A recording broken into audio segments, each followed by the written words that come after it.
get ready with me to college. ഇപ്പോൾ ഞാൻ വന്നിട്ട് 1 മാസത്തിനടുത്തായി. നല്ലോണം തന്നെ പോകുന്നേ, പ്രത്യേകിച്ച് കുഴപ്പമൊന്നുമില്ല. But I'm happy, I'm really happy. ഇപ്പോഴത്തെ കോളേജ് ലൈഫ് യുജിനേക്കാളും വളരെ നല്ലതാണ്.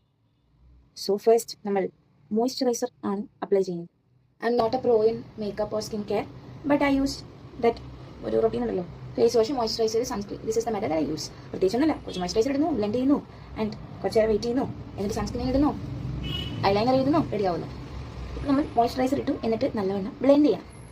ഓക്കെ, നമ്മളൊരു 1 മിനിറ്റ് കുറച്ച് സമയം വെയിറ്റ് ചെയ്യണം, കാരണം ഇതൊന്ന് വലിയ മുഖത്തേക്ക് എത്തണ്ടേ. അതെത്താതെ സൺസ്ക്രീൻ ഇടരുതെന്നാണ് ഞാൻ പല വീഡിയോസിലും പല ഇൻഫ്ലുവൻസേഴ്സും പറയുന്നത് കേട്ടിട്ടുള്ളത്. So we need to wait for some time ഇതൊന്ന് സ്കിന്നിൽ പിടിക്കാനായിട്ട്. അതുകൊണ്ടായിരിക്കും അവർ പറയുന്നുണ്ടാവുക. I don't know the behind scenes അതിൻ്റെ, but I do that. Okay, ഇനി നമ്മൾ സൺസ്ക്രീമാണ് യൂസ് ചെയ്യുന്നത്. This is my sunscreen. Sunscreen ഞാൻ ഡോട്ട് ഡോട്ടായിട്ട്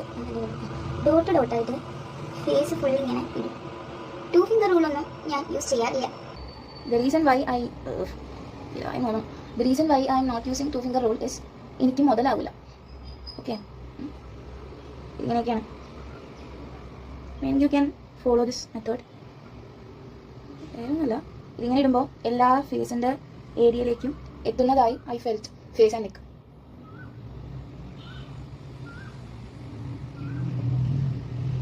കുറവാണെന്ന് മേ ബി നിങ്ങൾക്ക് തോന്നിയേക്കാം, ബട്ട് ഐ തിങ്ക് നോ. ഇട്ട് കഴിയുമ്പോൾ ഫേസിനൊരു ഫിനിഷിംഗ് പോലെ ഒരു ചെറിയൊരു ഗ്ലോ എന്തോ സാധനം കിട്ടും.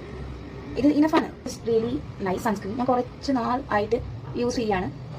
ഇത്രയും നാൾ ഞാൻ യൂസ് ചെയ്തതിൽ ഐ ഫെൽറ്റ് ദിസ് സൺസ്ക്രീൻ കുറച്ചുകൂടി നല്ലതായിട്ട്. ഇറ്റ് ബ്ലെൻഡ്സ് ഈസിലി, നല്ല ലൈറ്റ് വെയിറ്റ് ആണ്, വൈറ്റ് കാസ്റ്റ് സാധനങ്ങളൊന്നും ഇല്ല, പ്രത്യേകിച്ച് സ്മെല്ലും ഇല്ല, ഒന്നുമില്ല. മൈ സ്കിൻ കുറച്ച് സെൻസിറ്റീവ് ആണ്. എല്ലാ പ്രോഡക്റ്റ്സും എൻ്റെ മുഖത്തൊന്നും ചേരില്ല, പറ്റില്ല. പിമ്പിൾസ് വരും, അങ്ങനെ എന്തെങ്കിലുമൊക്കെ പ്രശ്നമാവും. But this suits well. ഒന്ന് ഒളിച്ചു പോകുന്നുണ്ട്. ഒരു പെറ്റിക് ആസ് ഓൾ സൺസ്ക്രീൻ പറയുന്ന പോലെ കുറച്ച് നേരം വേർത്തിറങ്ങി കുറച്ച് മുന്നേ പറ്റണം. ഇത് കുറച്ച് നേരം കഴിഞ്ഞ് കഴിഞ്ഞാൽ ഒളിച്ചൊന്നും പോകത്തില്ല, വേർക്കുമ്പോൾ പുറത്തേക്ക് വരുന്നതായിട്ടൊന്നും നിങ്ങൾക്ക് ഫീൽ ചെയ്യില്ല. Okay, this is nicely blend. May be നിങ്ങൾക്ക് മനസ്സിലാവും എവിടെയോ എന്തോ കുറച്ച് തെളിച്ച് വന്ന പോലെ, കുറച്ച് വെട്ടടിച്ച പോലെ. അത് സൺസ്ക്രീനിൻ്റെയാണ്, ഇഫ് യു അണ്ടർസ്റ്റാൻഡ്. അങ്ങനെ എനിക്ക് തോന്നുന്നുണ്ട്. Actually it's step of my thing. Skin care കഴിഞ്ഞു, ഇത്രയുള്ള സ്കിൻ കെയർ. ഇനി ഇതിൻ്റെ പുറത്ത് ഞാനൊന്നും ചെയ്യാറില്ല. ഇനി നമ്മൾ ജസ്റ്റ് ഐലൈനർ എഴുതാൻ ചെയ്യാം. ഫോണിൽ നോക്കി ഐലൈനർ എഴുതിയാൽ അത് ഓൾറെഡി വളഞ്ഞാൽ പോവുക. ഐലൈനർ ഫോണിൽ നോക്കി എഴുതിയാൽ എക്സ്ട്രാ വളഞ്ഞു പോകും. അതുകൊണ്ട് ഞാൻ കണ്ണടിയിൽ നോക്കിയാണ് എഴുതുക. ഒരു കണ്ണ് ഏകദേശം കുളമായിട്ടുണ്ട്, അല്ലെങ്കിൽ ഏകദേശം ശരിയായിട്ടുണ്ട്. ലുക്ക് നല്ലതാണ്, കുഴപ്പമില്ല, സെറ്റായിട്ട്. ഇനി ഈ ഒരു വിങ്ക് നമുക്ക് അടുത്ത അതിൽ കിട്ടുമോ എന്നുള്ളതാണ് അടുത്ത ക്വസ്റ്റ്. മോസ്റ്റ്ലി കിട്ടാറില്ല. പറഞ്ഞ പോലെ 2 വിങ്കും 2 സൈഡിലാണ്, 2 സൈഡല്ല 2 പോലെ ആയിരിക്കുന്നത്. ദിസ് മിക്സ് കുറച്ചുകൂടെ നന്നായിട്ടായി ഫെൽറ്റ്, കുറച്ചുകൂടെ നല്ല വിങ്കാണ്. ഇത് കുറച്ച് കട്ടിയുള്ള വിങ്കായി പോയി. സാരിയാം, അധികം വിങ്ക് കിട്ടുന്നത് നോക്കില്ല, ശ്രദ്ധിക്കില്ല ഞാൻ കരുതുന്നു. Okay, this is my eyeliner, how my eye looks. കണ്ണെഴുതുന്നത് ചിലപ്പോൾ എനിക്ക് മൂടുണ്ടെങ്കിൽ ഞാൻ കണ്ണെഴുതാറില്ല, എപ്പോഴൊന്നും കണ്ണെഴുതാറില്ല. And for a finishing touch we will പൊട്ടില്ലാതെ ഉണ്ട്, പൊട്ടില്ലെങ്കിൽ ഇൻകംപ്ലീറ്റ് എന്നാണല്ലോ ആരൊക്കെ പറഞ്ഞു. ഓക്കെ, അപ്പം ഇതാണ് നമ്മൾ സ്കിൻ കെയർ ആൻഡ് എവറിത്തിങ് ചെയ്ത് കഴിഞ്ഞപ്പോൾ ഉള്ളത്. ഓക്കെ, ഇനി നമുക്ക് മുടി കെട്ടണം. മുടിയപ്പോൾ കെട്ടിയിട്ട് വരാം. ഓക്കെ, കണ്ണാടി നോക്കി കെട്ടണ്ട, സമയം